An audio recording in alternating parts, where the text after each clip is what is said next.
Okay, Assalamualaikum warahmatullahi wabarakatuh. Dan task terakhir kita adalah step yang keempat adalah calculate morphometric analysis. Di step terakhir. So, apa yang perlu pelajar buat adalah pelajar pergi balik kepada folder yang kita download sebelum ni.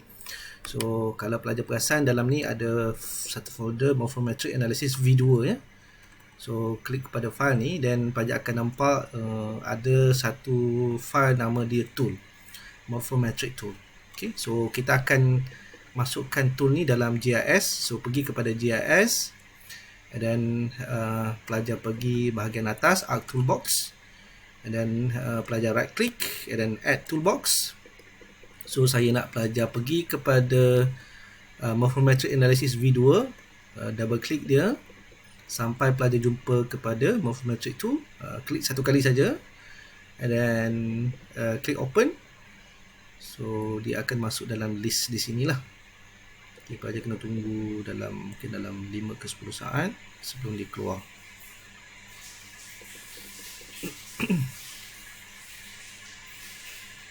Okay, so sekarang ni dah ada. Kalau saya buka morphometric tool, kita ada morphometric analysis ya. Okay, tapi sebelum tu ada beberapa data ataupun beberapa benda yang kita kena buat. First kali, tadi kita dalam mode untuk kita print ataupun convert kepada image. Kita pergi balik kepada view dan pergi balik kepada data view. So first step saya nak pelajar pergi kepada Telemon River, right click.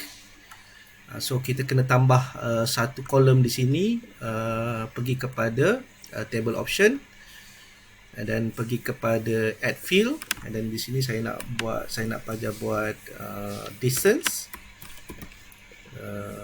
ataupun length letak length, jarak underscore meter, so jarak dalam meter, type letak float and then klik OK. Dan saya nak pelajar klik pada kolom ni and then right click and then pergi kepada calculate geometry and then klik yes. Di sini ambil length and then di sini adalah meter dan klik OK dan klik yes. So kita akan ada length untuk setiap sungai ni dalam meter. Okey, yang ni selesai. Dan next saya nak pelajar pergi kepada catchment Sungai Telemong yang background color ungu ni, right click and then pergi kepada open attribute. So di sini saya nak pelajar buat dua benda. Add field. Yang pertama sekali pelajar type perimeter. So kita nak tahu perimeter catchment kita. So type pergi kepada float dan klik OK. Dan yang kedua pelajar add data, add field dan type area. So yang ni pun dalam float and then klik OK. So sama proses, pergi kepada parameter. Okay, then right click, pergi kepada calculate geometry dan klik yes. So ambil parameter ambil parameter, so dia dalam meter dan klik OK. Yes, so kita ada parameter dalam meter. Dan last kali pergi kepada area, calculate geometry dan klik yes. So ambil area dalam meter square. And then klik OK and then klik OK. Okay, so kita ada dua parameter dan juga area. So next step adalah saya nak pelajar estimate the length of basin daripada kuala ni sampailah ke hujung ni. So pelajar boleh pilih di sini ada measure. Okay, pelajar mungkin boleh letak satu di hujung ni bawah dan boleh tarik sampai ke atas. So pelajar boleh tengok length. Sini ada length. So pelajar estimate lah. Katalah length kita dalam 26 km ataupun 26,000 meter. Itu adalah length keseluruhan catchment. Dan sungai, panjang sungai kalau kita tambah ke semua ni, yang sungai utama saja, sungai utama mungkin katalah sungai kita sampai ke sini lah, 18,000 katalah, more or less, sebab sungai kan ada bengkok-bengkok, katalah saya letak panjang sungai let's say dalam 20,000 20,000 meter ataupun 20 km. Okey, apa yang pelajar pernah buat seterusnya adalah pergi kepada morphometric tool dan klik kepada morphometric analysis, double click. So ni adalah langkah terakhir. Input workspace, kita ambil Sungai Telemong tadi ya. Pergi kepada browse dan cari Sungai Telemong yang kita dah create tadi tu. Basin morphometry dan ambil Sungai Telemong ya, and then klik add. So input raster DM, yang ni adalah Telemong DM. Okay, Telemong DM. select elevation value. So dalam DM kita ada elevation value which is untuk value lah, value, and then input Strahler stream order. So stream order kita dah buat untuk Telemong River tadi tu. So klik pada Telemong River, select Strahler field dekat grid code, tu ada di grid code, and then select from node, select sahaja from node, select to node, select sahaja to node. Okay, length field untuk setiap stream order kita dah buat length dalam meter tadi tu, and then select basin boundary, ni catchment untuk Telemong lah, ambil Sungai Telemong. Area kita baru buat tadi, boleh pilih area, and then perimeter boleh pilih perimeter.